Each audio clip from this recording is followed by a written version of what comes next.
अध्यक्ष साहब की अनुमति अगर हो जाए तो मेरे पास में कुछ शब्द है जो मैं आपके सामने प्रस्तुत करता हूँ। इस देवनारायण भगवान और ठाकुर जी के मंदिर को नमन करते हुए और गोवर्धन महाराज की पवित्र भूमि को और इस बस्ती को मैं हाथ जोड़ करके नमस्कार करता हूँ। ऐसा है साहब, देखो हमारे कर्नल साहब ने मिशन चलाया था समाज के लिए और वो आज इस पृथ्वी पर नहीं रहे हैं, भगवान को स्वर्ग पधार गए हैं। और उनकी 4 बातें थी: अच्छी शिक्षा, अच्छा स्वास्थ्य, पढ़ी लिखी माँ और कर्ज मुक्त समाज। तो हमारे एरिया में साहब कर्नल साहब के जाने के बाद में हमारे समाज की तरफ से एक मांग आई थी कि साहब इस मुहिम को आगे बढ़ाओ। तो हम जहाँ पर भी जाते थे कहते थे कि मेजर साहब आप रिटायरमेंट हो गए, सब प्रकार से जैसा कि मटोल जी ने बताया है आप सक्षम हैं, समय निकाल सकते हैं और समाज की सेवा के लिए साहब समाज को निवेदन करने के लिए और समय निकालना एक बहुत बड़ा, मैं ये नहीं कहता कि मुश्किल है, लेकिन काम करने वाले के लिए कभी काम खत्म नहीं होता और नहीं करने वाले के लिए कोई काम नहीं होता।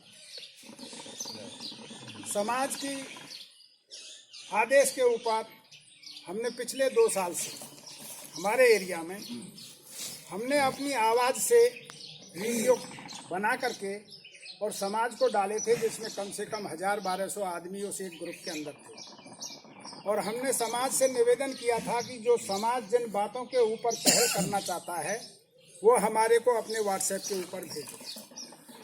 तो हमारे पास में सुझाव आए थे साहब और उन सुझावों के ऊपर हमने एक 21 सूत्रीय कार्यक्रम किया था। हमारे बड़े बूढ़े यूँ कहते थे कोई बच्चा हो कोई भी हो करे यार बेटा काम करे तो नहीं तो चीज़ हो कर। तो हमने 21 सूत्रीय कार्यक्रम किया और हमने एक अपनी पूरा संगठन बनाया था। और अब दिवाली का टाइम था, नहीं हमारे संगठन के अंदर 25-30 आदमी हैं, लेकिन हम यहाँ पर 5 पहुँचे थे। हमने कही भाई 5 तो चलो, समाज में कहते कि 5 है जहाँ परमेश्वर। हमारी तरफ की बात और आपकी तरफ की बात अलग अलग नहीं है, लेकिन कुछ एक चीज़ ऐसी हैं जो हमारे बंद हैं और कुछ एक चीज़ ऐसी हैं जो आपके ऑलरेडी बंद हैं। तो हम यहाँ 25 तारीख को पहुँचे थे गुजर धर्मशाला में। तो हमारे पास पंपलेट है, आपको बांटेंगे। उनमें हमने जो 21 पॉइंटें लिखे हुए थे उनमें से 5 पॉइंटों के ऊपर निर्णय हुआ था कि साहब इन 5 पॉइंटों के ऊपर है जो आपने बात करना है। और हम 3 दिन से जहाँ पर भी सभाएं कर रहे हैं, सबका साहब लोगों का जैसे नाम बताया है, ये सब साहब हमारे साथ में सहयोग कर रहे हैं, क्योंकि हम तो अनभिज्ञ साहब, हम नहीं जानते कि कौन सी गाड़ है, कौन सी जगह हो सकता है, कहाँ मीटिंग हो सकती है, कहाँ सभा हो सकती है। ये सारा सब कुछ अरेंजमेंट इनका ही है। और सबसे पहले हमने जो सभा रखी थी वो सुंदरावली में रखी थी। यहाँ जनता की हमने आवाज़ें सुनी थी तो ये कही थी कि साहब अगर सुंदरावली से चल जाएगी तो सब जगह चल जाएगी। मेरे को यही पता नहीं, लेकिन ये अपनी मैं आपके सामने प्रस्तुत कर रहा हूँ। तो साहब ऐसा है कि हमने सुना था कि आपके एरिया में देखो हमारा कोई बड़ा बूढ़ा खत्म हो जाता है जिसकी जगह का नाम है मोक्ष धाम, जहाँ उसका दाह संस्कार हो रहा है और उधर हलवाई घर हो जाता है, घर पर कढ़ाई चढ़ जाती है और भोजन के लिए कहते हैं कि साहब भोजन करके जाएंगे। लेकिन हमारे घर में बच्चा पैदा होता है और किसी की अगर मृत्यु हो जाती है तो 12 दिन तक उस घर के अंदर स्वीकृत रहता है, ना कोई देवताओं को भोग लगता, ना कोई पाठ पूजा होती। फिर उसके बाद में ये सुना था कि साहब आपके बोलते हैं कुल्ला करने जाने के लिए, हमारे बोलते हैं तीये की बैठक या शोक सभा, एक ही दिन करते हैं। तो उसमें यह था कि आपके है जो 12 दिन तक मतलब कढ़ाई चल रही है। फिर उसमें होड़ बढ़ जाती है कि इसने एक बर्फी करी है, हम 2 मिठाई करेंगे, अगला कहेगा 4 मिठाई करेंगे, कोई 2 सब्जी बना रहा है, कोई 1 सब्जी बना रहा है। तो कहने का मतलब कि लास्ट में 12वें दिन फिर है जो उसका नुक्ता करते हैं, मृत्यु भोज करते हैं। तो एक ये बहुत बड़ी हमने जब सोचा था कि बहुत बड़ी विडम्बना है, तो हमने यहाँ पर है जो साहब लोगों के पास टेलीफोन किए, हमने अपना जो पंपलेट है वो भेजा था। और फिर हमको जब यहाँ से सहमति मिली, अनुमति मिली, तो हम आपके सामने हमारी प्रार्थना रखने के लिए आए हैं। देखो समाज हमारा इन कुरीतियों से खोखला हो रहा है। होड़ अगर करनी है तो ये करो कि साहब इसका बच्चा आरएएस बन सकता है तो मेरा क्यों नहीं बन सकता, इसका बच्चा टीचर बन सकता है तो मेरा क्यों नहीं बन सकता, इसका आईपीएस बन सकता है तो मेरा क्यों नहीं बन सकता। अगर आप होड़ करो अच्छे कामों की करो, मैं शामिल हूँ आपके साथ उसमें। भगवान ने ऐसा दिया है, जैसे साहब लोगों ने बताया है कि शायद हो सकता है मेरे से ये कोई क्वेश्चन कर देता, कह देता कि भाई जो यहाँ पर इनकी टीम आई है इनके छुरेट को गंडक तो नहीं मार रहे हैं, ये हमने सुधारने के लिए यहाँ बुरा मत मानना साहब मेरी बात का। मेरा तो ये निवेदन है कि जो मैं समाज की सेवा कर लूँगा मेरे लिए तो वही देवनारायण भगवान है, मेरे लिए तो वही मंदिर है। मैं ईश्वर से ये प्रार्थना करता हूँ कि हे ईश्वर मेरा समाज इस तरीके से उत्थान करे जहाँ पर हम जाएं हमारा बच्चा कलेक्टर हो, हमारा बच्चा एसडीएम हो और वो देखेगा कि गुजर है तो हमारी ऑटोमेटिक मतलब सहायता मिलेगी। सही बात है। जिस तरीके से लकड़ी के अंदर घुन लग जाता है साहब, हमारे पलंग रखे रहते हैं, अभी कोई इतने रुकते नहीं, ऊपर 3-3 4-4 रखे हुए हैं, लेकिन अगर उस पलंग के अंदर घुन लग गया और हम 4 दिन के बाद में अगर उस खाट को बिछाते हैं तो घुनने तो वो है जो पोली कर दे साहब, हम वहाँ पे बैठेंगे और वो है जो टूटेगी। तो हमारा समाज टूटेगा। अगर आप कुरीतियों का विरोध करोगे और अच्छाइयों की तरफ बढ़ोगे तो ये समाज भी अच्छा बढ़ेगा, ये मतलब मेरा है। मेरा एक ही नारा है इस टीम का, जन जागृति का, कि फालतू के खर्चों को बंद करना है और शिक्षा के ऊपर व्यय करना है। जो भी आपने खर्चा करना है शिक्षा के ऊपर करना है। अभी 5 बिंदु है साहब, उनके मैं आपके सामने आता हूँ। मृत्यु भोज हमारे क्या है साहब कि जैसे ही किसी का स्वर्गवास हो गया सीधे मोक्षधाम में जाते हैं, उसका अंतिम संस्कार करने के बाद में, और वहाँ पर ही कह देते हैं कि साहब हमारे है जो परसों तीये की बैठक है, या उसको पानी का भी रूप देते कि तीये के दिन पानी देना है साहब, या उसको शोक संदेश भी कह देते हैं।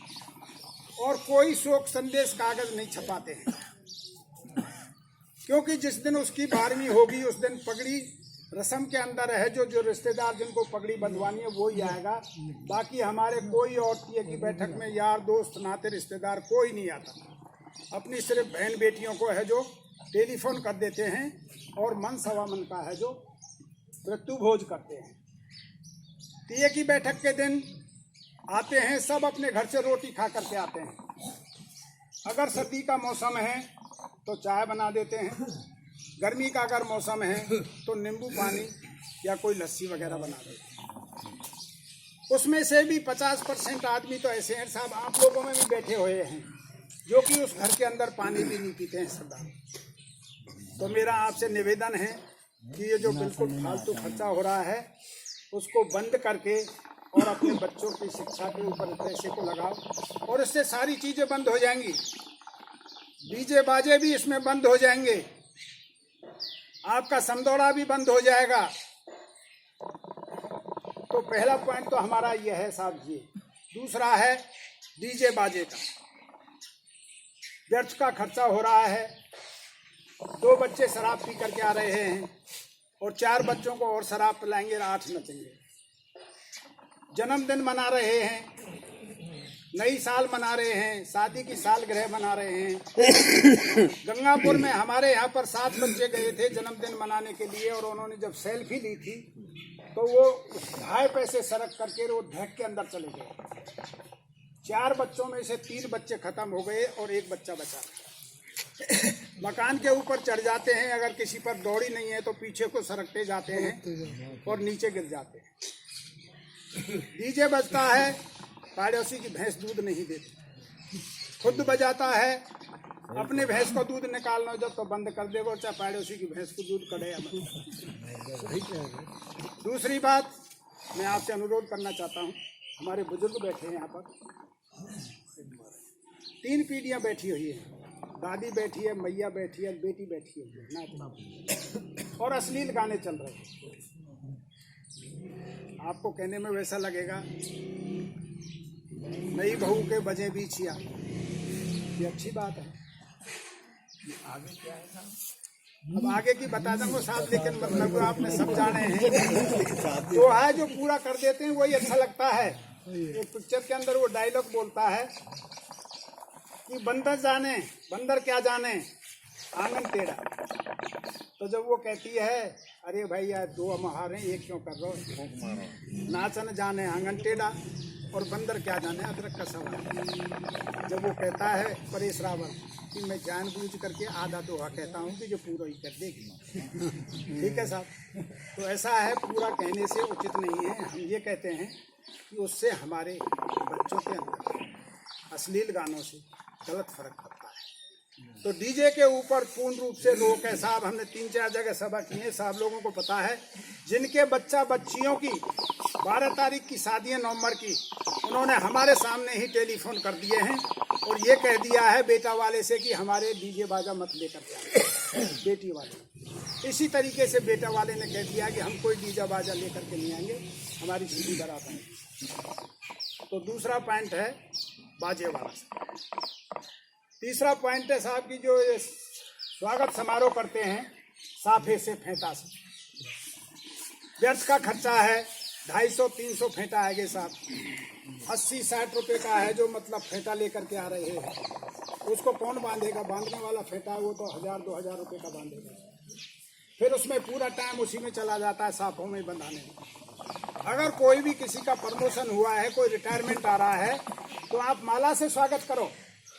या आपका कोई मतलब ऐसा मेहमान है जिसको आप 10 रुपये दो, 5 दो, जो आपकी मर्जी है। लेकिन हमारे अगर 200 फेंटा आ गए तो 20 रुपया के हिसाब से हमारे जो बढ़िया भाई है उन्होंने भी पैसा कमा लिया। और हमारे तो साहब वो 2 कामन में आ रहे हैं, एक तो बिजकान में बांधने के लिए, अब आपके जाने क्या कहें, जो मतलब दौड़न में वो नाल है। और दूसरा काम है साहब बोले फटो पुराण हो तो पाड़े उसी और मांग रहे हैं कि यार ये सिरसों के सेटा बादला में इनमें तेज था। तो साहब जो जिस चीज़ की जहाँ पर दुरुपयोग हो रहा है उसको है जो रोक। तीसरी बात है साहब की बच्ची की शादी के अंदर जो मानहत था, मैं बढ़ाई वाली बात नहीं कहता, लेकिन हमारे करीब 40 साल पहले ये काम है जो बंद हो चुका है। बच्ची की जब हम शादी करते हैं पहले यूँ कहते थे बड़े बूढ़े की पेट बांध करें, और पेट बांध करने का काम क्या है कि हमारी बच्ची की जिस दिन शादी होती है हम उपास से रहते हैं। हम पानी भी जब पीते हैं जब अपनी बच्ची को 2-5 रुपया देकर।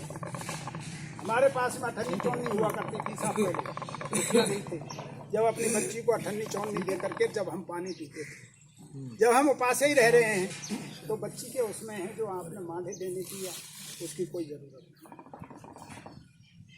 नहीं। 5वीं बात है साहब कि वो रह गई है कुछ में कार्ड की, हाँ कार्ड वाली कि आज हमारे यहाँ पर हम बैठे हुए हैं।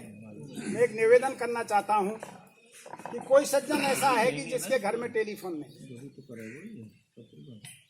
वो हाथ खड़ा करे कि मेरे घर में टेलीफोन से। अभी हम कार्ड छपाते हैं साहब, 500 से कम कोई कार्ड नहीं छपाता। 10 रुपए का से हिसाब से लगा लो आप कितने पैसे उस कार्ड के हो गए, फिर उसको बांटने के हो गए। और फिर अगर एक साए की 100 शादियां या एरिया में तो 500 आदमी कार्ड बांटने वाले हैं जाएंगे साहब। जल्दी में तेजी में चलेंगे, दुर्घटनाएं हो रही हैं, कहाँ तो खुशी का माहौल है और कहाँ बीच में अगर किसी की दुर्घटना हो जाती है तो घर के अंदर मातम छा जाता है। इसलिए आप व्हाट्सएप से डालो, टेलीफोन करो, कार्ड कोई पीछे से दे गया वो अलमारी में पड़ा रहेगा। और हमारे ऐसे भी रिश्तेदार हैं, जीजा है, फूफा है, भांजा है, आपने उसको कार्ड दे दिया लेकिन लास्ट में वो शायद शादी पे आएगा और उस दिन नहीं आया, आप फोन करोगे तो ये कहेगा अरे भैया मामा तेने तो कार्ड दे छोड़ दिया, हमें जो तेन टेलीफोन तो करेगी। जब टेलीफोन ही चाह रहे हैं तो क्यों मतलब पैसे को बर्बादी कर रहे हैं। इसलिए आपसे अनुरोध है, बहुत हमारे आज समाज के अंदर जागृति आई है, बच्चे हमारे पढ़े लिखे हैं, सब व्हाट्सएप चल रहा है हर घर के अंदर, रोजाना हम रिश्तेदारों से बात करते हैं तो टेलीफोन के लिए उनको है जो समाचार। हमारे ये 5 बिंदु हैं, हम आपसे अनुरोध करते हैं कि उनका मंथन करके जो भी आप हमारे के लिए आदेश देंगे और हमारी प्रार्थना को अगर स्वीकार करेंगे तब भी आपके लिए धन्यवाद है, और जैसा भी कहेंगे हम तो पानी पिलाएंगे तो बैठ के पानी भी पी सकते। मेरा समाज से एक बार फिर से अनुरोध है कि अच्छाई की तरफ बढ़ें, बुराइयों को छोड़ जाएं, और ये मत सोचो कि पहले कौन करेगा,